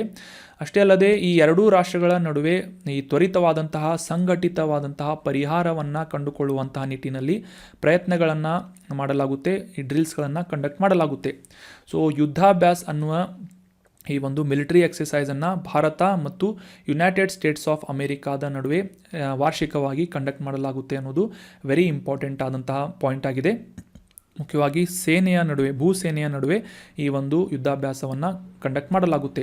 ಅದೇ ರೀತಿಯಾಗಿ ಇತರ ಎಕ್ಸಸೈಸ್ಗಳು ಯಾವುವು ಭಾರತ ಮತ್ತು ಯುಎಸ್ನ ನಡುವೆ ಅಂತಂದರೆ, ವಜ್ರ ಪ್ರಹಾರ್ ಅನ್ನುವ ಈ ಒಂದು ಎರಡು ಸೇನೆಗಳ ನಡುವೆ ನಡೆಸಲಾಗುವಂತಹ ಜಂಟಿ ಮಿಲಿಟರಿ ಕಾರ್ಯಾಚರಣೆ. ನಂತರ ಈ ನೌಕಾಪಡೆಗೆ ಸಂಬಂಧಪಟ್ಟಂತೆ ಎರಡೂ ದೇಶಗಳ ಈ ನೌಕಾಪಡೆಗಳು ಅಥವಾ ನೇವಿಗಳು ಮಲಬಾರ್ ಎಕ್ಸಸೈಸನ್ನು ಕೂಡ ಕಂಡಕ್ಟ್ ಮಾಡ್ತವೆ. ಮಲಬಾರ್ ಎಕ್ಸಸೈಸ್ ಬಗ್ಗೆ ಕೂಡ ನಾವು ಡಿಸ್ಕಸ್ ಮಾಡಿದ್ವಿ ರೀಸೆಂಟಾಗಿ. ಅದೇ ರೀತಿಯಾಗಿ ಈ ವಾಯುಪಡೆಗೆ ಸಂಬಂಧಪಟ್ಟಂತೆ ಕೋಪ್ ಇಂಡಿಯಾ ಮತ್ತು ಈ ಕೆಂಪು ಧ್ವಜ ಅಥವಾ ರೆಡ್ ಫ್ಲ್ಯಾಗ್ ಅನ್ನುವ ಯುದ್ಧ ವ್ಯಾಯಾಮವನ್ನು ಭಾರತ ಮತ್ತು USA ಏರ್ಫೋರ್ಸ್ಗಳು ಕಂಡಕ್ಟ್ ಮಾಡುತ್ತವೆ. So these are some military exercises which are conducted between India and USA. ಇನ್ನು ಮುಂದಿನ ಆರ್ಟಿಕಲ್ಗೆ ಸಂಬಂಧಪಟ್ಟಂತಹ ಮಾಹಿತಿಯನ್ನು ನೋಡೋದಾದರೆ, ಈ ಆರ್ಟಿಕಲ್ ಮುಖ್ಯವಾಗಿ PM ಸ್ವನಿಧಿ ಅನ್ನುವ ಯೋಜನೆಯ ಕುರಿತಾದಂತಹ ಮಾಹಿತಿಯಾಗಿದೆ. ಸೊ PM ಸ್ವನಿಧಿ ಅಂದರೆ PM ಅಂದರೆ ಪ್ರಧಾನಮಂತ್ರಿ ಸ್ಟ್ರೀಟ್ ವೆಂಡರ್ಸ್ ಆತ್ಮನಿರ್ಭರ್ ನಿಧಿ ಅನ್ನೋದು ಇದರ ಫುಲ್ ಫಾರ್ಮ್ ಆಗಿದೆ, ನೆನ್ಪಿಟ್ಕೊಳ್ಳಿ. PM ಸ್ಟ್ರೀಟ್ ವೆಂಡರ್ಸ್ ಆತ್ಮನಿರ್ಭರ್ ನಿಧಿ ಅನ್ನೋದು ಮುಖ್ಯವಾಗಿ ಈ ಬೀದಿ ಬದಿ ವ್ಯಾಪಾರಿಗಳ ಒಂದು ಜೀವನೋಪಾಯಕ್ಕೆ ಅನುಕೂಲ ಆಗುವಂತೆ ಜಾರಿಗೊಳಿಸಲಾದಂತಹ ಈ ಒಂದು PM ಸ್ವನಿಧಿ ಅನ್ನುವ ಯೋಜನೆಯಲ್ಲಿ ಹೊಸದಾದಂತಹ ಕೆಲವೊಂದಿಷ್ಟು ಗುರಿಗಳನ್ನು ನಿರ್ಧಾರ ಮಾಡಲಾಗಿದೆ ಅಂತ ಕೇಂದ್ರ ವಸತಿ ಮತ್ತು ನಗರ ವ್ಯವಹಾರಗಳ ಸಚಿವರಿಂದ ಒಂದು ಮಾಹಿತಿಯನ್ನು ಪಬ್ಲಿಷ್ ಮಾಡಲಾಗಿತ್ತು. ಸೊ ಹೀಗಾಗಿ ಈ PM ಸ್ವನಿಧಿ ಅನ್ನುವ ಯೋಜನೆಯ ಕುರಿತಾದಂತಹ ಡೀಟೇಲ್ ಆದಂತಹ ಡಿಸ್ಕಷನನ್ನು ಈಗ ಮಾಡೋಣ. ಮೊದಲಿಗೆ ಈ PM ಸ್ವನಿಧಿಯ ಫುಲ್ ಫಾರ್ಮನ್ನು ಆಲ್ರೆಡಿ ತಿಳಿದುಕೊಂಡ ಹಾಗೆ PM street vendors Atmanirbhar Bharat ಅಂತ ನಿರ್ಭರ್ ನಿಧಿ ಅಂತ ಇದರ ಫುಲ್ ಫಾರ್ಮ್ ಆಗಿದೆ. ಕೋವಿಡ್-19 ಲಾಕ್ಡೌನ್ ಮೊದಲನೇ ಬಾರಿಗೆ ಈ ಒಂದು ಕೋವಿಡ್-19 ಲಾಕ್ಡೌನ್ 2020ರಲ್ಲಿ ಓಪನ್ ಆಗಿತ್ತು. ಅದೇ ಒಂದು ಸಂದರ್ಭದಲ್ಲಿ ಜೂನ್ 1, 2020ರಲ್ಲಿ ಈ ಬೀದಿ ಬದಿ ವ್ಯಾಪಾರಿಗಳಿಗೆ ಒಂದು ಜೀವನೋಪಾಯವನ್ನು ಮಾಡುವಂತಹ ಮತ್ತು ಅವರ ವ್ಯಾಪಾರವನ್ನು ಪುನರಾರಂಭಿಸುವಂತಹ ನಿಟ್ಟಿನಲ್ಲಿ ಅವರಿಗೆ ಕೈಗೆಟುಕುವಂತಹ ಒಂದು ವರ್ಕಿಂಗ್ ಕ್ಯಾಪಿಟಲ್ ಲೋನನ್ನು ಅಥವಾ ಜೀವನೋಪಾಯಕ್ಕಾಗಿ ವರ್ಕಿಂಗ್ ಕ್ಯಾಪಿಟಲ್ ಲೋನ್ ಅಥವಾ ಸಾಲಗಳನ್ನು ನೀಡುವುದರ ಮೂಲಕ ಅವರ ಜೀವನೋಪಾಯವನ್ನು ಪುನರಾರಂಭಿಸುವಂತಹ ನಿಟ್ಟಿನಲ್ಲಿ ಹಣಕಾಸಿನ ಸಹಾಯವನ್ನು ನೀಡುವಂತಹ ಒಂದು ಯೋಜನೆ ಯಾವುದು ಅಂತಂದರೆ PM ಸ್ವನಿಧಿ ಅನ್ನುವ ಯೋಜನೆಯಾಗಿದೆ. ಮುಖ್ಯವಾಗಿ ಈ ಒಂದು ಯೋಜನೆ ಮೈಕ್ರೋ ಕ್ರೆಡಿಟ್ ಫೆಸಿಲಿಟಿ ಆಧಾರದ ಮೇಲೆ ಮೈಕ್ರೋ ಕ್ರೆಡಿಟ್ ಸೌಲಭ್ಯದ ಆಧಾರದ ಮೇಲೆ ರೂಪವಾಗಿದ್ದು ಈ ಬೀದಿ ಬದಿ ವ್ಯಾಪಾರಿಗಳಿಗೆ 10,000 ರೂಪಾಯಿಗಳವರೆಗಿನ ಒಂದು ಮೇಲಾಧಾರ ಮುಕ್ತ ಸಾಲ ಕೊಲ್ಯಾಟ್ರಲ್ ಫ್ರೀ ಲೋನ್ಸ್ಗಳನ್ನು ನೀಡುವುದರ ಮೂಲಕ ಸುಮಾರು ಕಡಿಮೆ ಬಡ್ಡಿ ದರದಲ್ಲಿ ಅಂದರೆ 12%ಗಿಂತ ಕಡಿಮೆ ಬಡ್ಡಿ ದರದಲ್ಲಿ ಈ 10,000 ರೂಪಾಯಿಗಳ ಸಾಲವನ್ನು ಬೀದಿ ಬದಿ ವ್ಯಾಪಾರ ಮಾಡುವಂತಹ ವ್ಯಾಪಾರಿಗಳಿಗೆ ನೀಡಲಾಗುತ್ತದೆ. ಸೊ ಇದರ ಪರ್ಪಸನ್ನು ಕೂಡ ಅಂಡರ್ಸ್ಟ್ಯಾಂಡ್ ಮಾಡ್ಕೊಂಡ್ರಿ. ಲಾಕ್ಡೌನ್ ಆದಂತಹ ಸಂದರ್ಭದಲ್ಲಿ ಕಂಪ್ಲೀಟಾಗಿ ಎಲ್ಲ ವ್ಯಾಪಾರಗಳು ನಿಂತು ಹೋಗಿದ್ದು. ಸೊ ಈ ಬೀದಿ ವ್ಯಾಪಾರಿಗಳು ಮುಖ್ಯವಾಗಿ ಇದರಿಂದ ಸಾಕಷ್ಟು ಒಂದು ಋಣಾತ್ಮಕವಾದಂತಹ ನೆಗೆಟಿವ್ ಇಂಪ್ಯಾಕ್ಟ್ಗೆ ಒಳಪಟ್ಟಿದ್ದರು. ಹೀಗಾಗಿ ಅವರಿಗೆ ಆರ್ಥಿಕ ಒಂದು ಉತ್ತೇಜನವನ್ನು ನೀಡುವಂತಹ ಉದ್ದೇಶದಿಂದ ಈ ಸಾಲವನ್ನು ನೀಡುವಂತಹ ಕೊಲ್ಯಾಟ್ರಲ್ ಫ್ರೀ ಲೋನ್ಸ್ಗಳನ್ನು ನೀಡುವಂತಹ ಒಂದು 10,000 ರೂಪಾಯಿಗಳವರೆಗಿನ ಮೈಕ್ರೋ ಕ್ರೆಡಿಟ್ ಸೌಲಭ್ಯವನ್ನು ನೀಡುವಂತಹ ಯೋಜನೆಯನ್ನು 2020 ಜೂನ್ ಮೊದಲನೇ ದಿನದಂದು PM ಸ್ವನಿಧಿ ಅನ್ನುವ ಹೆಸರಿನಲ್ಲಿ ಪ್ರಾರಂಭ ಮಾಡಲಾಗಿತ್ತು. ನಂತರ 2022ರವರೆಗೆ ಮಾರ್ಚ್ವರೆಗೆ ಇದನ್ನು ವಿಸ್ತರಿಸಬೇಕು ಅಂತ ನಿರ್ಧಾರ ಮಾಡಲಾಗಿತ್ತು. ಆದರೆ ಕೆಲವೊಂದಿಷ್ಟು ಕಾರಣಗಳಿಂದ ಮುಖ್ಯವಾಗಿ ಈ ಒಂದು ಬೀದಿ ವ್ಯಾಪಾರಿಗಳಿಗೆ ಆರ್ಥಿಕ ಮತ್ತು ಸಾಮಾಜಿಕ ಅಭಿವೃದ್ಧಿಯನ್ನು ಪ್ರೋತ್ಸಾಹಿಸುವಂತಹ ಒಂದು ಉದ್ದೇಶವನ್ನು ಇಟ್ಕೊಂಡು ಮತ್ತು ಈ PM ಸ್ವನಿಧಿ ಯೋಜನೆ ಸಾಕಷ್ಟು ಯಶಸ್ವಿಯಾಗಿದ್ದರಿಂದ ಇದನ್ನು 2024ರವರೆಗೆ ವಿಸ್ತರಿಸುವಂತಹ ನಿರ್ಧಾರವನ್ನು ನಂತರ ಕೇಂದ್ರ ಸರ್ಕಾರ ಕೈಗೊಂಡಿತ್ತು. ಸೊ ಅಷ್ಟೇ ಅಲ್ಲದೆ ಈ ಒಂದು PM ಸ್ವನಿಧಿ ಯೋಜನೆಯ ಅಡಿಯಲ್ಲಿ ಬೀದಿ ವ್ಯಾಪಾರಿಗಳು ಪಡೆದುಕೊಂಡಂತಹ ಸಾಲವನ್ನು ನಿರ್ದಿಷ್ಟ ಅವಧಿ ಅಥವಾ ನಿಗದಿತ ಅವಧಿಯೊಳಗೆ ಒಂದು ಸಾಲದ ಮರುಪಾವತಿಯನ್ನು ಮಾಡಿದಂತಹ ಸಂದರ್ಭದಲ್ಲಿ ಅವರಿಗೆ ಸಾಕಷ್ಟು ರೀತಿಯಾದಂತಹ ಅನುಕೂಲಗಳನ್ನು ಈ ಒಂದು ಯೋಜನೆ ಮಾಡಿಕೊಡುತ್ತೆ. ಅದರಲ್ಲೇ ಫಾರ್ ಎಕ್ಸಾಂಪಲ್ ಸಬ್ಸಿಡಿ ಕೊಡೋದಾಗಿರ್ಬೋದು, ಅವರ ಒಂದು ಏನಂತಾರೆ ಇದು ಬಡ್ಡಿ ದರದಲ್ಲಿ ಸಬ್ಸಿಡಿ ಕೊಡೋದಾಗಿರ್ಬೋದು, ಕ್ಯಾಶ್ ಬ್ಯಾಕ್ ಅನುಕೂಲ ಆಗಿರ್ಬೋದು, ಅಥವಾ ಆ ಒಂದು ಕ್ರೆಡಿಟ್ ಮಿತಿಯನ್ನು 10,000ಕ್ಕೂ ಹೆಚ್ಚಿನ ಒಂದು ಮಿತಿಯನ್ನು ಇನ್ಕ್ರೀಸ್ ಮಾಡುವುದಾಗಿರ್ಬೋದು. ಈ ರೀತಿಯಾದಂತಹ ಸಾಕಷ್ಟು ಅನುಕೂಲಗಳನ್ನು ಆ ಬೀದಿ ವ್ಯಾಪಾರಿಗಳಿಗೆ ಆ ಒಂದು ಪೇಮೆಂಟನ್ನು ಅಥವಾ ಆ ಒಂದು ಹಣವನ್ನು ನಿಗದಿತ ಸಮಯದೊಳಗೆ ಮರುಪಾವತಿ ಮಾಡಿದಂಥ ಸಂದರ್ಭದಲ್ಲಿ ಅನುಕೂಲಗಳನ್ನು ಮಾಡಿಕೊಡಲಾಗುತ್ತದೆ. ಸೊ ಈ ಯೋಜನೆಯನ್ನು ಅನುಷ್ಠಾನಗೊಳಿಸುತ್ತಿರುವಂತಹ ಪ್ರಮುಖವಾದಂತಹ ಸಂಸ್ಥೆ ಯಾವುದು ಅಂತಂದರೆ small industrial development bank of India ಅಥವಾ ಸಣ್ಣ ಕೈಗಾರಿಕೆಗಳ ಅಭಿವೃದ್ಧಿ ಬ್ಯಾಂಕ್ ಆಫ್ ಇಂಡಿಯಾ ಅಂತ ಈ ಒಂದು ಸಂಸ್ಥೆಯ ಮೂಲಕ ಬೀದಿ ಬದಿ ವ್ಯಾಪಾರಿಗಳ ಆತ್ಮನಿರ್ಭರ್ ನಿಧಿ ಅನ್ನುವ ಈ ಒಂದು PM ಸ್ವನಿಧಿ ಯೋಜನೆಯನ್ನು ಅನುಷ್ಠಾನಗೊಳಿಸಲಾಗ್ತಾ ಇದೆ. So that was about detailed information of PM Svanidhi ಯೋಜನಾ. ಇನ್ನು ಮುಂದಿನ ಆರ್ಟಿಕಲ್ ಇನ್ಫ್ರಾಸ್ಟ್ರಕ್ಚರ್ ಇನ್ವೆಸ್ಟ್ಮೆಂಟ್ ಟ್ರಸ್ಟ್ ಅಥವಾ ಇನ್ವಿಟ್ ಅನ್ನುವ ಈ ಒಂದು ಟ್ರಸ್ಟ್ ಬಗ್ಗೆ ಇದೆ. ಮೊದಲಿಗೆ ಕಾಂಟೆಕ್ಸ್ಟ್ ಏನು ಅಂತ ಅರ್ಥ ಮಾಡ್ಕೊಳ್ಳೋದಾದರೆ, ಈ ಇನ್ಫ್ರಾಸ್ಟ್ರಕ್ಚರ್ ಇನ್ವೆಸ್ಟ್ಮೆಂಟ್ ಟ್ರಸ್ಟ್ನಲ್ಲಿ ಚಿಲ್ಲರೆ ಹೂಡಿಕೆದಾರರಿಗೆ ಈ ಟ್ರಸ್ಟ್ಗಳ ಘಟಕಗಳನ್ನು ನಿರ್ಮಾಣ ಮಾಡುವಂತಹ ನಿಟ್ಟಿನಲ್ಲಿ ಹೆಚ್ಚಾದಂತಹ ಒಂದು ಬಂಡವಾಳವನ್ನು ಅಥವಾ ಇನ್ವೆಸ್ಟ್ಮೆಂಟ್ಗಳನ್ನು ಆಕರ್ಷಿಸುವಂತಹ ನಿಟ್ಟಿನಲ್ಲಿ ಹೊಸ ಇನ್ವಿಟನ್ನು ಜಾರಿಗೊಳಿಸುವಂತಹ ಪ್ರಾರಂಭಿಸುವಂತಹ ಒಂದು ನಿರ್ಧಾರವನ್ನು ಕೇಂದ್ರ ಸರ್ಕಾರದಿಂದ ಕೈಗೊಳ್ಳಲಾಗಿದ್ದು, ಮುಖ್ಯವಾಗಿ ಈ ರಾಷ್ಟ್ರೀಯ ಹೆದ್ದಾರಿಗಳನ್ನು ನಿರ್ಮಾಣ ಮಾಡುವಂತಹ ನಿಟ್ಟಿನಲ್ಲಿ ಈ ಒಂದು ಟ್ರಸ್ಟ್ಗಳನ್ನು ಜಾರಿಗೊಳಿಸಬೇಕು ಅಥವಾ ರೂಪಿಸಬೇಕು ಅಂತ ಈ ಒಂದು ನಿಟ್ಟಿನಲ್ಲಿ ಸರ್ಕಾರ ಕಾರ್ಯವನ್ನು ನಿರ್ವಹಿಸ್ತಾ ಇದೆ ಅಂತ ನ್ಯೂಸ್ನಲ್ಲಿ ಪಬ್ಲಿಷ್ ಆಗಿತ್ತು. ಸೊ ಹೀಗಾಗಿ ಈ ಇನ್ವಿಟ್ ಅಂತಂದರೆ ಏನು, ಈ ಒಂದು ಕಾನ್ಸೆಪ್ಟ್ ಏನು ಅಂತ ಮುಖ್ಯವಾಗಿ ಅರ್ಥ ಮಾಡ್ಕೊಳ್ಳೋಣ. ಅದಕ್ಕಿಂತ ಮುಂಚೆ ಯಾವುದೇ ಒಂದು ದೇಶದಲ್ಲಿ ಇನ್ಫ್ರಾಸ್ಟ್ರಕ್ಚರ್ಗಳ ಅಥವಾ ಈ ಮೂಲ ಸೌಕರ್ಯಗಳ ನಿರ್ಮಾಣ ಆಗಬೇಕು. ಇನ್ಫ್ರಾಸ್ಟ್ರಕ್ಚರ್ ಅಂತಂದರೆ ಬಿಲ್ಡಿಂಗ್ಸ್ಗಳಾಗಿರ್ಬೋದು, ರೋಡ್ಸ್ಗಳಾಗಿರ್ಬೋದು, ಪವರ್ ಸಪ್ಲೈ ಆಗಿರ್ಬೋದು, ಈ ರೀತಿಯಾದಂತಹ ಮೂಲ ಸೌಕರ್ಯಗಳನ್ನು ನಿರ್ಮಾಣ ಮಾಡಬೇಕು ಅಂತಂದರೆ ಒಂದು ದೊಡ್ಡ ಪ್ರಮಾಣದ ಬಂಡವಾಳದ ಹೂಡಿಕೆಯ ಅವಶ್ಯಕತೆ ಇರುತ್ತದೆ. ಸಾಮಾನ್ಯವಾಗಿ ಈ ವಿವಿಧ ದೇಶಗಳ ಮೂಲಕ ಅಥವಾ ನೆರೆ ರಾಷ್ಟ್ರಗಳ ಮೂಲಕ ಒಂದು ಇನ್ವೆಸ್ಟ್ಮೆಂಟನ್ನು ಆಕರ್ಷಣೆ ಮಾಡುವುದು ಅಥವಾ ಒಂದು ಹೂಡಿಕೆಯನ್ನು ಮಾಡಿಕೊಳ್ಳುವುದರ ಮೂಲಕ ಈ ಒಂದು ಇನ್ಫ್ರಾಸ್ಟ್ರಕ್ಚರ್ಗಳನ್ನು ಡೆವಲಪ್ ಮಾಡುವುದಕ್ಕೆ ಆಯಾ ರಾಷ್ಟ್ರಗಳಿಗೆ ಸಾಧ್ಯವಾಗುತ್ತದೆ. ಅಥವಾ ಈ ಖಾಸಗಿ ಕಂಪನಿಗಳಿಗೆ ಬಾಂಡ್ಸ್ಗಳನ್ನು ಶೇರ್ ಮಾಡುವುದರ ಮೂಲಕ ಈ ಒಂದು ಇನ್ವೆಸ್ಟ್ಮೆಂಟ್ಗಳನ್ನು ಪಡೆದುಕೊಳ್ಳುತ್ತೆ. ಅದೇ ರೀತಿಯಾಗಿ ರಿಟೇಲ್ ಇನ್ವೆಸ್ಟರ್ಸ್ಗಳ ಮೂಲಕ ಕೂಡ ಈ ಒಂದು ಟ್ರಸ್ಟ್ಗಳ ಎಸ್ಟಾಬ್ಲಿಷ್ ಮಾಡುವುದರ ಮೂಲಕ ಕೂಡ ಈ ಹೂಡಿಕೆಯನ್ನು ಪಡೆದುಕೊಳ್ಳುವುದಕ್ಕೆ ಸರ್ಕಾರದಿಂದ ಸಾಧ್ಯವಾಗುತ್ತದೆ. ಇದರ ಮೂಲಕ ಈ ಇನ್ಫ್ರಾಸ್ಟ್ರಕ್ಚರ್ಗಳ ಡೆವಲಪ್ಮೆಂಟ್ಗಾಗಿ ಬೇಕಾದಂತಹ ಒಂದು ಹೂಡಿಕೆಯನ್ನು ಈ ಸರ್ಕಾರದಿಂದ ಸಂಗ್ರಹಿಸಲಾಗುತ್ತದೆ. ಸೊ ಇದೇ ಒಂದು ನಿಟ್ಟಿನಲ್ಲಿ ಸಹಕಾರಿಯಾಗ್ತಾ ಇರುವಂತಹ ಟ್ರಸ್ಟ್ ಯಾವುದು ಅಂತಂದರೆ ಇನ್ವಿಟ್ ಆಗಿದೆ. ಇನ್ವಿಟ್ ಅಂತಂದರೆ ಮುಖ್ಯವಾಗಿ ಮೂಲ ಸೌಕರ್ಯಗಳನ್ನು ನಿರ್ಮಾಣ ಮಾಡುವಂತಹ ನಿಟ್ಟಿನಲ್ಲಿ ಹೂಡಿಕೆ ಮಾಡುವಂತಹ ಒಂದು ಪ್ಲ್ಯಾಟ್ಫಾರ್ಮನ್ನು ಇನ್ವಿಟ್ ಅಥವಾ ಇನ್ಫ್ರಾಸ್ಟ್ರಕ್ಚರ್ ಇನ್ವೆಸ್ಟ್ಮೆಂಟ್ ಟ್ರಸ್ಟ್ ಅಂತ ಕರೆಯಲಾಗುತ್ತದೆ. ಇದು ಒಂದು ಈ ಮ್ಯೂಚುವಲ್ ಫಂಡ್ಸ್ ಇನ್ವೆಸ್ಟ್ಮೆಂಟ್ಗಳನ್ನು ನೀವೆಲ್ಲ ಓದಿರ್ಬೋದು. ಸೊ ಮ್ಯೂಚುವಲ್ ಫಂಡ್ಸ್ ಇನ್ವೆಸ್ಟ್ಮೆಂಟ್ಗೆ ಸಂಬಂಧಪಟ್ಟಂತೆ ಅವುಗಳನ್ನು ಹೋಲುವಂತಹ ಒಂದು ಸಾಮೂಹಿಕ ಅಥವಾ ಕಲೆಕ್ಟಿವ್ ಇನ್ವೆಸ್ಟ್ಮೆಂಟ್ ಯೋಜನೆಯಾಗಿ ಈ ಇನ್ವಿಟ್ ಟ್ರಸ್ಟ್ ಕೆಲಸವನ್ನು ಮಾಡ್ತಾ ಇದೆ. ಮುಖ್ಯವಾಗಿ ಈ PPP ಅಥವಾ ಪಬ್ಲಿಕ್ ಪ್ರೈವೇಟ್ ಪಾರ್ಟ್ನರ್ಶಿಪ್ ಅಂತ ಏನು ಕರಿತೇವೆ, ಸಾರ್ವಜನಿಕ ಖಾಸಗಿ ಸಹಭಾಗಿತ್ವದ ಮೂಲಕ ಈ ವೈಯಕ್ತಿಕ ಆಗಿರ್ಬೋದು ಅಥವಾ ಸಾಂಸ್ಥಿಕ ಅಂದರೆ ಕಂಪನಿಗಳ ಮೂಲಕ ಹಣದ ನೇರವಾದಂತಹ ಹೂಡಿಕೆಯನ್ನು ಸಕ್ರಿಯಗೊಳಿಸುವಂತಹ ಒಂದು ಪ್ಲ್ಯಾಟ್ಫಾರ್ಮ್ ಆಗಿ ಈ ಮೂಲಸೌಕರ್ಯ ಹೂಡಿಕೆ ಟ್ರಸ್ಟ್ ಅಥವಾ ಇನ್ವಿಟ್ ಕೆಲಸವನ್ನು ಮಾಡ್ತಾ ಇದೆ. ಇದರ ಮುಖ್ಯ ಫೋಕಸ್ ಏನು ಅಂತಂದರೆ ಭಾರತದಾದ್ಯಂತ ಈ ಇನ್ಫ್ರಾಸ್ಟ್ರಕ್ಚರ್ ಅಥವಾ ಮೂಲ ಸೌಕರ್ಯಗಳನ್ನು ಎಸ್ಟಾಬ್ಲಿಷ್ ಮಾಡಲು ಹಣವನ್ನು ಅಥವಾ ನಿಧಿಯನ್ನು ಸಂಗ್ರಹಿಸುವಂತಹ ಒಂದು ಉದ್ದೇಶವನ್ನು ಈ ಇನ್ವಿಟ್ ಹೊಂದಿರುತ್ತದೆ. ಸೊ ಮುಖ್ಯವಾಗಿ ಈ ಒಂದು ಸೆಬಿ ಮೂಲಕ ರಿಜಿಸ್ಟರ್ ಮಾಡಿಕೊಳ್ಳುವುದರ ಮೂಲಕ ಈ ಟ್ರಸ್ಟ್ಗಳನ್ನು ಯಾವುದೇ ಒಂದು ಕಂಪನಿ ಆಗಿರ್ಬೋದು, ವ್ಯಕ್ತಿ ಆಗಿರ್ಬೋದು ಸ್ಥಾಪನೆ ಮಾಡುವಂತಹ, ಸರ್ಕಾರ ಆಗಿರ್ಬೋದು ಸ್ಥಾಪನೆ ಮಾಡುವಂತಹ ಅನುಕೂಲವನ್ನು ಮಾಡಿಕೊಡಲಾಗಿದ್ದು, ಸೊ ಹೂಡಿಕೆಗಳನ್ನು ಕಲೆಕ್ಟ್ ಮಾಡುವಂತಹ ನಿಟ್ಟಿನಲ್ಲಿ ಈ ಮೂಲ ಸೌಕರ್ಯಗಳನ್ನು ನಿರ್ಮಾಣವನ್ನು ಮಾಡುವಂತಹ ಸಂದರ್ಭದಲ್ಲಿ ಸಾಕಷ್ಟು ಪ್ರೋತ್ಸಾಹವನ್ನು ನೀಡುವಂತಹ ನಿಟ್ಟಿನಲ್ಲಿ ಈ ಇನ್ವಿಟ್ಗಳನ್ನು ಸ್ಥಾಪನೆ ಮಾಡಲಾಗ್ತಾ ಇದೆ. ಸದ್ಯಕ್ಕೆ ಈ ಇನ್ವಿಟ್ಗಳನ್ನು ಸ್ಥಾಪನೆ ಮಾಡುವಲ್ಲಿ 4 ಪ್ರಮುಖವಾದಂತಹ ಪಾರ್ಟೀಸ್ಗಳನ್ನು ರೆಕಾಗ್ನೈಸ್ ಮಾಡಲಾಗಿದ್ದು, ಇದರಲ್ಲಿ ಈ ಒಂದು ಟ್ರಸ್ಟ್ಗಳ ಟ್ರಸ್ಟೀಸ್ಗಳಾಗಿರ್ಬೋದು ಮತ್ತು ಪ್ರಾಯೋಜಕರಾಗಿರ್ಬೋದು, ಸ್ಪಾನ್ಸರ್ಸ್ಗಳಾಗಿರ್ಬೋದು ಅಥವಾ ಹೂಡಿಕೆ ವ್ಯವಸ್ಥಾಪಕರು ಮತ್ತು ಪ್ರಾಜೆಕ್ಟ್ ಮ್ಯಾನೇಜರ್ಗಳನ್ನು ಒಳಗೊಂಡಂತೆ 4 ಪ್ರಮುಖವಾದಂತಹ ಪಾರ್ಟೀಸ್ಗಳನ್ನು ಈ ಒಂದು ಟ್ರಸ್ಟ್ ಒಳಗೊಂಡಿರುತ್ತದೆ. ಸೊ ಈ ಟ್ರಸ್ಟನ್ನು ಎಸ್ಟಾಬ್ಲಿಷ್ ಮಾಡುವುದರ ಮೂಲಕ ವಿವಿಧ ರೀತಿಯ ಒಂದು ಇನ್ವೆಸ್ಟ್ಮೆಂಟ್ಗಳು ಬರಲಿಕ್ಕೆ ಈ ಒಂದು ಟ್ರಸ್ಟ್ ಕಾರಣವಾಗುತ್ತೆ. ಇದನ್ನು ಮುಖ್ಯವಾಗಿ ಈ ದೇಶದ ಇನ್ಫ್ರಾಸ್ಟ್ರಕ್ಚರ್ಗಳನ್ನು ಡೆವಲಪ್ ಮಾಡುವಂತಹ ನಿಟ್ಟಿನಲ್ಲಿ ಬಳಸಲಾಗುತ್ತದೆ. So that was about detailed information of invite. For example, ಈಗ ರಸ್ತೆ ಹೆದ್ದಾರಿಗಳನ್ನು ನಿರ್ಮಾಣ ಮಾಡುವುದು ಅಂತ ನಾವು ಡಿಸ್ಕಸ್ ಮಾಡಿದ್ವಿ ಕಾಂಟೆಕ್ಸ್ನಲ್ಲಿ. ಈ ಹೈವೇಗಳನ್ನು ಅಥವಾ ಹೆದ್ದಾರಿಗಳನ್ನು ನಿರ್ಮಾಣ ಮಾಡುವಂತಹ ನಿಟ್ಟಿನಲ್ಲಿ ಈ NHAI ಅಥವಾ ನ್ಯಾಷನಲ್ ಹೈವೇ ಅಥಾರಿಟಿ ಇನ್ವಿಟನ್ನು ರೂಪಿಸಲಾಗಿದೆ.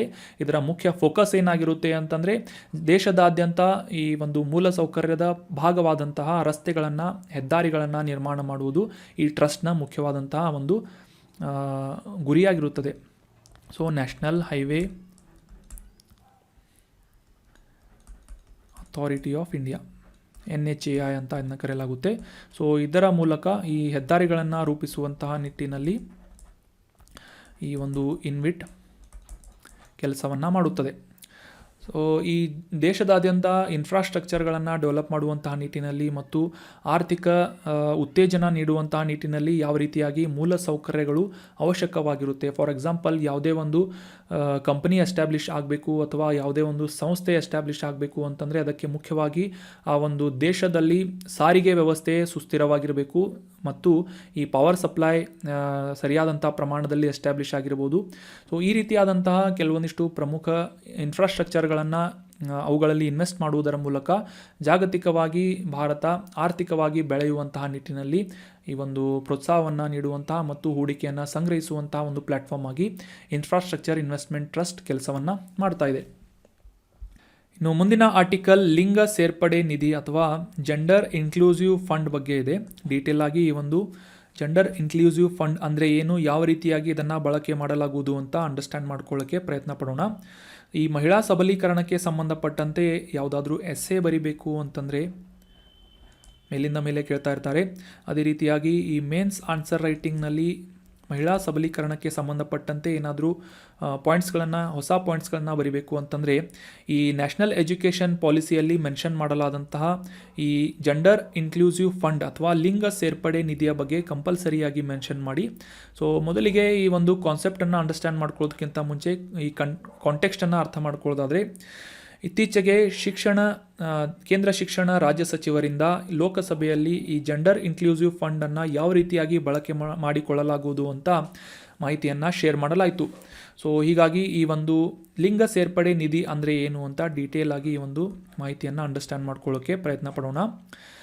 ನ್ಯಾಷನಲ್ ಎಜುಕೇಷನ್ ಪಾಲಿಸಿಯ ಅಡಿಯಲ್ಲಿ ಉತ್ತಮ ಗುಣಮಟ್ಟದ ಶಿಕ್ಷಣವನ್ನು ಎಲ್ಲ ಮಕ್ಕಳಿಗೆ ಖಚಿತಪಡಿಸಿಕೊಳ್ಳುವಂತಹ ಒಂದು ಅನುಕೂಲವನ್ನು ಮಾಡಿಕೊಡುವಂತಹ ನಿಟ್ಟಿನಲ್ಲಿ ಸಂಗ್ರಹ ಮಾಡ್ತಾ ಇರುವಂತಹ ನಿಧಿ ಯಾವುದು ಅಂತಂದರೆ ಜೆಂಡರ್ ಇನ್ಕ್ಲೂಸಿವ್ ಫಂಡ್ ಆಗಿದೆ. ಇದರಲ್ಲಿ ಮುಖ್ಯವಾಗಿ ಮಹಿಳಾ ಸುರಕ್ಷತಾ ಮತ್ತು ನೈರ್ಮಲ್ಯ ವಿತರಣಾ ಯಂತ್ರಗಳನ್ನು ಶಾಲೆಗಳಲ್ಲಿ, ಕಾಲೇಜ್ಗಳಲ್ಲಿ ಇನ್ಸ್ಟಾಲ್ ಮಾಡಲಾಗ್ತಾ ಇದೆ. ಅಂದರೆ ಈ ಸ್ಯಾನಿಟರಿ ನ್ಯಾಪ್ಕಿನ್ಗಳ ವೆಂಡಿಂಗ್ ಮಷೀನ್ಗಳಿರ್ತಾವಲ್ಲ, ಸೊ ಅವುಗಳನ್ನು ಇನ್ಸ್ಟಾಲ್ ಮಾಡುವುದಕ್ಕೂ ಕೂಡ ಈ ಲಿಂಗ ಸೇರ್ಪಡೆ ನಿಧಿಯನ್ನು ಬಳಸಿಕೊಳ್ಳಲಾಗುವುದು ಅಂತ ಈ ಸಚಿವರಿಂದ ಮಾಹಿತಿಯನ್ನು ಶೇರ್ ಮಾಡಲಾಗಿದೆ. ನ್ಯಾಷನಲ್ ಎಜುಕೇಷನ್ ಪಾಲಿಸಿಯ ಅಡಿಯಲ್ಲಿ ಸಮಾನ ಮತ್ತು ಅಂತರ್ಗತ ಶಿಕ್ಷಣದ ಮೇಲೆ ಮುಖ್ಯವಾಗಿ ಕೇಂದ್ರೀಕರಿಸುವುದರ ಮೂಲಕ ಮಹಿಳಾ ಸಬಲೀಕರಣ ಮತ್ತು ಅವರ ಶಿಕ್ಷಣವನ್ನು ಪ್ರೋತ್ಸಾಹಿಸುವಂತಹ ನಿಟ್ಟಿನಲ್ಲಿ ಸಾಕಷ್ಟು ಕ್ರಮಗಳನ್ನು ಸರ್ಕಾರದಿಂದ ಕೈಗೊಳ್ಳಲಾಗ್ತಾ ಇದೆ ಅಂತ ಮಾಹಿತಿಯನ್ನು ಪ್ರಕಟಿಸಲಾಗಿದೆ. ಮುಖ್ಯವಾಗಿ ಈ ಜೆಂಡರ್ ಇನ್ಕ್ಲೂಸಿವ್ ಫಂಡ್ನಲ್ಲಿ ಕಲೆಕ್ಟ್ ಮಾಡಲಾದಂತಹ ನಿಧಿಯನ್ನು ಹುಡುಗಿಯರಿಗೆ ಈ ಒಂದು ಉತ್ತಮ ಎಜುಕೇಷನ್ ಅಥವಾ ಶಿಕ್ಷಣದ ಪ್ರವೇಶವನ್ನು ಒದಗಿಸುವಂತಹ ನಿಟ್ಟಿನಲ್ಲಿ ಮತ್ತು ಅವರ ನೆರೆಹೊರೆಯಲ್ಲಿ ಶಾಲೆಗಳನ್ನು ಸ್ಥಾಪಿಸುವಂತಹ ನಿಟ್ಟಿನಲ್ಲಿ ಬಳಸಲಾಗುವುದು. ಅದೇ ರೀತಿಯಾಗಿ 8ನೇ ತರಗತಿಯವರೆಗೆ ಬಾಲಕಿಯರಿಗೆ ಉಚಿತ ಸಮವಸ್ತ್ರ ಮತ್ತು ಪಠ್ಯ ಪುಸ್ತಕಗಳ ನೀಡುವಂತಹ ಒಂದು ಅನುಕೂಲವನ್ನು ಮಾಡಿಕೊಡುವುದು. ಈ ಮಹಿಳಾ ಶಿಕ್ಷಕರನ್ನು ಮುಖ್ಯವಾಗಿ ಶಾಲೆಗಳಲ್ಲಿ ನೇಮಕ ಮಾಡುವಂತೆ ಒಂದು ವ್ಯವಸ್ಥೆಯನ್ನು ರೂಪಿಸುವುದು. ಅದೇ ರೀತಿಯಾಗಿ ಎಲ್ಲ ಶಾಲೆಗಳಲ್ಲೂ ಕೂಡ ಹೆಣ್ಣು ಮಕ್ಕಳಿಗೆ ಪ್ರತ್ಯೇಕವಾದಂತಹ ಶೌಚಾಲಯಗಳನ್ನು ನಿರ್ಮಿಸುವುದು ಮತ್ತು ಬಾಲಕಿಯರ ಭಾಗವಹಿಸುವಿಕೆಯನ್ನು ಉತ್ತೇಜಿಸುವಂತಹ ನಿಟ್ಟಿನಲ್ಲಿ ಶಿಕ್ಷಕರ ಸಂವೇದನಾ ಕಾರ್ಯಕ್ರಮಗಳನ್ನು ಅಥವಾ ಟೀಚರ್ಸ್ ಸೆನ್ಸಿಟೈಸೇಷನ್ ಪ್ರೋಗ್ರಾಮ್ಸ್ಗಳನ್ನು ಕಂಡಕ್ಟ್ ಮಾಡುವುದು ಮುಖ್ಯವಾಗಿ ಇದರಲ್ಲಿ ಇನ್ಕ್ಲೂಡ್ ಮಾಡಲಾಗಿದೆ. ಅಷ್ಟೇ ಅಲ್ಲದೆ ಈ ಪಠ್ಯ ಪುಸ್ತಕಗಳು ಇತ್ಯಾದಿ ಸೇರಿದಂತೆ ಈ ಲಿಂಗ ಸೂಕ್ಷ್ಮ ಅಥವಾ ಜೆಂಡರ್ ಸೆನ್ಸಿಟಿವ್ ಟೀಚಿಂಗ್ ಮೇಲೆ ಮುಖ್ಯವಾಗಿ ಫೋಕಸ್ ಮಾಡುವಂತಹ ಒಂದು ಸಾಮಗ್ರಿಗಳನ್ನು ಒದಗಿಸುವುದು. ಶಾಲಾ ಶಿಕ್ಷಣದ ಎಲ್ಲ ಹಂತಗಳಲ್ಲೂ ಕೂಡ ಈ ಲಿಂಗ ಅಂತರವನ್ನು ಕಡಿಮೆ ಮಾಡುವಂತಹ ನಿಟ್ಟಿನಲ್ಲಿ ಕಸ್ತೂರ್ಬಾ ಗಾಂಧಿ ಬಾಲಿಕಾ ವಿದ್ಯಾಲಯಗಳನ್ನು ಸ್ಥಾಪನೆ ಮಾಡುವುದು. SC ST OBC ಅಲ್ಪಸಂಖ್ಯಾತರು ಮತ್ತು ಬಡತನ ರೇಖೆಗಿಂತ ಕೆಳಗಿರುವಂತಹ ಅಥವಾ ಬಿಲೋ ಪಾವರ್ಟಿ ಲೈನ್ನಲ್ಲಿರುವಂತಹ ಹಿಂದುಳಿದ ವರ್ಗಗಳಿಗೆ ಸೇರಿದಂತಹ ಹುಡುಗಿಯರಿಗೆ 6ರಿಂದ 12ನೇ ತರಗತಿಯವರೆಗೆ ವಸತಿ ಶಾಲೆಗಳನ್ನು ನಿರ್ಮಾಣ ಮಾಡುವಂತಹ ಒಂದು ಉದ್ದೇಶದಿಂದ ಈ ಲಿಂಗ ಸೇರ್ಪಡೆ ನಿಧಿ ಅಥವಾ ಜೆಂಡರ್ ಇನ್ಕ್ಲೂಸಿವ್ ಫಂಡ್ಸನ್ನು 2020ರ ಈ ಒಂದು ನ್ಯಾಷನಲ್ ಎಜುಕೇಷನ್ ಪಾಲಿಸಿಯಲ್ಲಿ ಮೆನ್ಷನ್ ಮಾಡಲಾದಂತಹ ಈ ಒಂದು ಫಂಡ್ಸ್ಗಳನ್ನು ಕಲೆಕ್ಟ್ ಮಾಡಿ ಬಳಸಲಾಗುವುದು ಅಂತ ಕೇಂದ್ರ ಶಿಕ್ಷಣ ಸಚಿವರಿಂದ ಈ ಒಂದು ಮಾಹಿತಿಯನ್ನು ಲೋಕಸಭೆಯಲ್ಲಿ ಶೇರ್ ಮಾಡಲಾಯಿತು ಅಂತ ಇಂಪಾರ್ಟೆಂಟ್ ಆದಂಥ ಮಾಹಿತಿಯನ್ನು ನಾವು ಡಿಸ್ಕಸ್ ಮಾಡಿದ್ವಿ. So that was all about today's discussion. ಈಗ ಡಿಸ್ಕಸ್ ಮಾಡಲಾದಂತಹ ಎಲ್ಲ ಆರ್ಟಿಕಲ್ಸ್ಗಳನ್ನು ಈ ಸ್ಟೇಟ್ಮೆಂಟ್ಗಳ ಸರಿ ತಪ್ಪುಗಳನ್ನು ಗುರುತಿಸುವುದರೊಂದಿಗೆ ರಿವೈಸ್ ಮಾಡೋದಕ್ಕೆ ಪ್ರಯತ್ನ ಪಡೋಣ. ಮೊದಲನೇ ಸ್ಟೇಟ್ಮೆಂಟ್ ಏನು ಅಂತಂದರೆ, ಈ ಸಂಜೀವಿನಿ OPD ಅನ್ನುವ ಈ ಮೊಬೈಲ್ ಅಪ್ಲಿಕೇಶನ್ ಮೂಲಕ ರೋಗಿಯಿಂದ ವೈದ್ಯರಿಗೆ ರಿಮೋಟ್ ಕನ್ಸಲ್ಟೇಷನ್ ಸೇವೆಗಳನ್ನು 2020ರಲ್ಲಿ ಈ COVID-19 ಸಾಂಕ್ರಾಮಿಕದ ರೋಗದ ವಿರುದ್ಧ ವಿಧಿಸಲಾದಂತಹ ಒಂದು ಲಾಕ್ಡೌನ್ ಸಂದರ್ಭದಲ್ಲಿ ಜಾರಿಗೊಳಿಸಲಾಗಿತ್ತು ಅಂತ ಇದೆ. ಸೊ ಈ ಸ್ಟೇಟ್ಮೆಂಟ್ ಏನಾಗುತ್ತೆ, ಸರಿಯಾದಂತಹ ಸ್ಟೇಟ್ಮೆಂಟ್ ಆಗಿದೆ. ಸೊ ಯಾಕಂತಂದರೆ ಈ ಸಂಜೀವಿನಿ ಅನ್ನೋದು ಟೆಲಿಮೆಡಿಸಿನ್ ಮೊಬೈಲ್ ಅಪ್ಲಿಕೇಶನ್ ಆಗಿದ್ದು ವೈದ್ಯರೊಂದಿಗೆ ರೋಗಿಗಳು ದೂರದಿಂದ ಒಂದು ದೂರ ಸಂಪರ್ಕದ ಮೂಲಕ ಅಥವಾ ಟೆಲಿಫೋನಿಕ್ ಮೂಲಕ ಸಮಾಲೋಚನೆಯನ್ನು ಅಥವಾ ಕನ್ಸಲ್ಟೇಷನನ್ನು ಮಾಡುವುದರ ಮೂಲಕ ಪರಿಹಾರವನ್ನು ಕಂಡುಕೊಳ್ಳಲಾಗಿದೆ, ಟ್ರೀಟ್ಮೆಂಟನ್ನು ಪಡ್ಕೊಳ್ಬೋದು. ಸೊ ಇದು ಸರಿಯಾದಂತಹ ಸ್ಟೇಟ್ಮೆಂಟ್ ಆಗಿದೆ. ಮೊದಲನೇ ಆರ್ಟಿಕಲ್ನಲ್ಲಿ ನಾವು ಡೀಟೇಲ್ ಆಗಿ ಅಂಡರ್ಸ್ಟ್ಯಾಂಡ್ ಮಾಡ್ಕೊಂಡ್ವಿ. ನಂತರ 2ನೇ ಸ್ಟೇಟ್ಮೆಂಟ್ ಏನು ಅಂತಂದರೆ, ಯುದ್ಧಾಭ್ಯಾಸ್ ಇದು ಭಾರತ ಮತ್ತು ಜಪಾನ್ ಸೇನೆಗಳ ನಡುವೆ ವಾರ್ಷಿಕವಾಗಿ ನಡೆಸಲಾಗುವಂತಹ ಒಂದು ಜಂಟಿ ಮಿಲಿಟರಿ ವ್ಯಾಯಾಮವಾಗಿದೆ ಅಂತ ಇದೆ. ಸೊ ಈ ಸ್ಟೇಟ್ಮೆಂಟ್ ಏನಾಗುತ್ತೆ, ತಪ್ಪಾಗುತ್ತೆ, ಫಾಲ್ಸ್. ಯಾಕಂತಂದರೆ ಇದು ಜಪಾನ್ನೊಂದಿಗೆ ನಡೆಸಲಾಗುವಂತಹ ಯುದ್ಧ ವ್ಯಾಯಾಮ ಅಲ್ಲ, ಯುನೈಟೆಡ್ ಸ್ಟೇಟ್ಸ್ ಆಫ್ ಅಮೇರಿಕಾದೊಂದಿಗೆ ನಡೆಸಲಾಗುವಂತಹ ಯುದ್ಧ ವ್ಯಾಯಾಮವಾಗಿದೆ. ಇದು ಯುದ್ಧಾಭ್ಯಾಸ್ ಅನ್ನುವ ಹೆಸರಿನಲ್ಲಿ ಎರಡೂ ದೇಶಗಳ ಮಿಲಿಟರಿ ಕಾರ್ಯಾಚರಣೆಯ ಮೂಲಕ ಈ ಒಂದು ಎಕ್ಸಸೈಸನ್ನು ಕಂಡಕ್ಟ್ ಮಾಡಲಾಗುತ್ತೆ. ರೀಸೆಂಟಾಗಿ ಈ ಒಂದು ಅಲಾಸ್ಕಾದಲ್ಲಿ, ಯುನೈಟೆಡ್ ಸ್ಟೇಟ್ಸ್ ಆಫ್ ಅಮೆರಿಕಾದ ಅಲಾಸ್ಕಾ ರಾಜ್ಯದಲ್ಲಿ ಈ ಯುದ್ಧಾಭ್ಯಾಸನ್ನು ಆಯೋಜನೆ ಮಾಡಲಾಗ್ತಾ ಇದೆ ಅಂತ ನಾವು ಡಿಸ್ಕಸ್ ಮಾಡಿದ್ವಿ. Japan is wrong answer. ಇನ್ನು ಮುಂದಿನ ಸ್ಟೇಟ್ಮೆಂಟ್, ಸ್ವನಿಧಿ ಯೋಜನೆಯನ್ನು ವಸತಿ ಮತ್ತು ನಗರ ವ್ಯವಹಾರಗಳ ಸಚಿವಾಲಯವು ಜೂನ್ 1, 2020 ಪ್ರಾರಂಭ ಮಾಡಿತು ಅಂತ ಸ್ಟೇಟ್ಮೆಂಟ್ ಇದೆ. ಈ ಸ್ಟೇಟ್ಮೆಂಟ್ ಸರಿಯಾದಂತಹ ಸ್ಟೇಟ್ಮೆಂಟ್ ಆಗಿದೆ. ನಾವು ಆಲ್ರೆಡಿ ಡಿಸ್ಕಸ್ ಮಾಡಿದ್ವಿ. ಈ PM ಸ್ವನಿಧಿ ಅನ್ನುವ ಯೋಜನೆ ಮುಖ್ಯವಾಗಿ ಬೀದಿ ಬದಿ ವ್ಯಾಪಾರಿಗಳನ್ನು ಉತ್ತೇಜನ ಮಾಡುವಂತಹ ನಿಟ್ಟಿನಲ್ಲಿ, ಅದರಲ್ಲೂ ಮುಖ್ಯವಾಗಿ ಈ ಕೋವಿಡ್-19 ಲಾಕ್ಡೌನ್ ಓಪನ್ ಆದಂತಹ ಸಂದರ್ಭದಲ್ಲಿ ಅವರ ಜೀವನೋಪಾಯವನ್ನು ಕಂಡುಕೊಳ್ಳುವಂತಹ ನಿಟ್ಟಿನಲ್ಲಿ 10,000 ರೂಪಾಯಿಗಳ ಒಂದು ಕೊಲ್ಯಾಟ್ರಲ್ ಫ್ರೀ ಆದಂತಹ ಸಾಲವನ್ನು ನೀಡುವುದರ ಮೂಲಕ ಅವರ ಜೀವನೋಪಾಯವನ್ನು ಉತ್ತೇಜಿಸುವಂತಹ ಒಂದು ಯೋಜನೆ ಈ PM ಸ್ವನಿಧಿ ಅನ್ನುವ ಯೋಜನೆಯಾಗಿದೆ. ಲಾಕ್ಡೌನ್ ಓಪನ್ ಆದ ನಂತರ ಅಂದರೆ ಜೂನ್ 1, 2020 ಇದನ್ನು ಜಾರಿಗೊಳಿಸಲಾಗಿತ್ತು. ಸೊ ಸರಿಯಾದಂಥ ಸ್ಟೇಟ್ಮೆಂಟ್ ಆಗಿದೆ.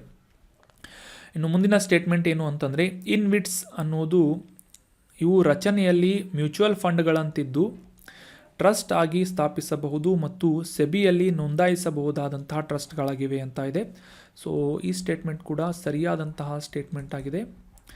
ಆಲ್ರೆಡಿ ಡಿಸ್ಕಸ್ ಮಾಡಿದ್ವಿ. ಈ ಬಂಡವಾಳವನ್ನು ಆಕರ್ಷಿಸುವಂತಹ ಒಂದು ಅನುಕೂಲವನ್ನು ಮಾಡಿಕೊಳ್ಳುವಂತಹ ನಿಟ್ಟಿನಲ್ಲಿ ಸರ್ಕಾರದಿಂದ ಈ ರೀತಿಯಾದಂತಹ ಟ್ರಸ್ಟ್ಗಳನ್ನು ಸ್ಥಾಪನೆ ಮಾಡುವಂತಹ ಅನುಕೂಲವನ್ನು ಮಾಡಿಕೊಡಲಾಗಿದೆ.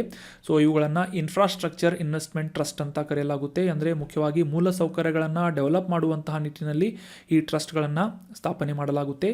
ಸ್ಥಾಪನೆ ಮಾಡಬೇಕು ಅಂತಂದರೆ ಈ ಸೆಕ್ಯೂರಿಟಿ ಎಕ್ಸ್ಚೇಂಜ್ ಬೋರ್ಡ್ ಆಫ್ ಇಂಡಿಯಾದಿಂದ ಒಂದು ನೋಂದಣಿ ಮಾಡಿಕೊಳ್ಳುವುದರ ಮೂಲಕ ಈ ಟ್ರಸ್ಟ್ಗಳನ್ನು ಸ್ಥಾಪನೆ ಮಾಡಬಹುದಾಗಿದೆ. ಸರಿಯಾದಂಥ ಸ್ಟೇಟ್ಮೆಂಟ್. ಮುಂದಿನ ಸ್ಟೇಟ್ಮೆಂಟ್, ಲಿಂಗ ಸೇರ್ಪಡೆ ನಿಧಿ ಅಥವಾ ಜೆಂಡರ್ ಇನ್ಕ್ಲೂಸಿವ್ ಫಂಡ್ ಅಂತ ಇದೆ. ಇದು ಎಲ್ಲ ಮಕ್ಕಳು ಉತ್ತಮ ಗುಣಮಟ್ಟದ ಶಿಕ್ಷಣವನ್ನು ಪಡೆಯುವಂತಹ ನಿಟ್ಟಿನಲ್ಲಿ ಖಚಿತಪಡಿಸಿಕೊಳ್ಳುವಂತಹ ಒಂದು ನಿಧಿಯನ್ನು ಸಂಗ್ರಹಿಸುವಂತಹ, ಅದರ ಬಳಕೆಯನ್ನು ಪ್ರೋತ್ಸಾಹಿಸುವಂತಹ ಒಂದು ನಿಧಿಯಾಗಿದೆ ಅಂತ ಇದೆ. ಸೊ ಈ ಸ್ಟೇಟ್ಮೆಂಟ್ ಕೂಡ ಸರಿಯಾದಂತಹ ಸ್ಟೇಟ್ಮೆಂಟ್ ಆಗಿದೆ. ನಮ್ಮ ಭಾರತದ ರಾಷ್ಟ್ರೀಯ ಶಿಕ್ಷಣ ನೀತಿ 2020 ಈ ಲಿಂಗ ಸೇರ್ಪಡೆ ನಿಧಿ ಅಂತ ಮೆನ್ಷನ್ ಮಾಡಲಾಗಿದೆ. ಮುಖ್ಯವಾಗಿ ಈ ಮಹಿಳಾ ಶಿಕ್ಷಣ ವ್ಯವಸ್ಥೆಯನ್ನು ಇಂಪ್ರೂವ್ ಮಾಡುವುದು ಮತ್ತು ದೇಶದಾದ್ಯಂತ ಉತ್ತಮ ಶಿಕ್ಷಣವನ್ನು ಪಡೆದುಕೊಳ್ಳುವಂತೆ ಎಲ್ಲ ಮಕ್ಕಳನ್ನು ಈ ಒಂದು ಶಿಕ್ಷಣವನ್ನು ಪಡೆದುಕೊಳ್ಳುವುದನ್ನು ಖಚಿತಪಡಿಸಿಕೊಳ್ಳುವಂತಹ ನಿಟ್ಟಿನಲ್ಲಿ ಸಂಗ್ರಹಿಸುವಂತಹ ನಿಧಿ ಮತ್ತು ಬಳಕೆ ಮಾಡುವಂತಹ ನಿಧಿಯಾಗಿದೆ ಅಂತ ನಾವು ಕ್ಲಿಯರ್ ಆಗಿ ಅಂಡರ್ಸ್ಟ್ಯಾಂಡ್ ಮಾಡ್ಕೊಂಡ್ವಿ. So that was all about today's discussion. ಈ ಕಂಟೆಂಟನ್ನು ನಿಮ್ಮ ಎಲ್ಲ ಫ್ರೆಂಡ್ಸ್ಗಳ ಜೊತೆ ಶೇರ್ ಮಾಡಿ. Thank you so much for joining the discussion. Have a nice day.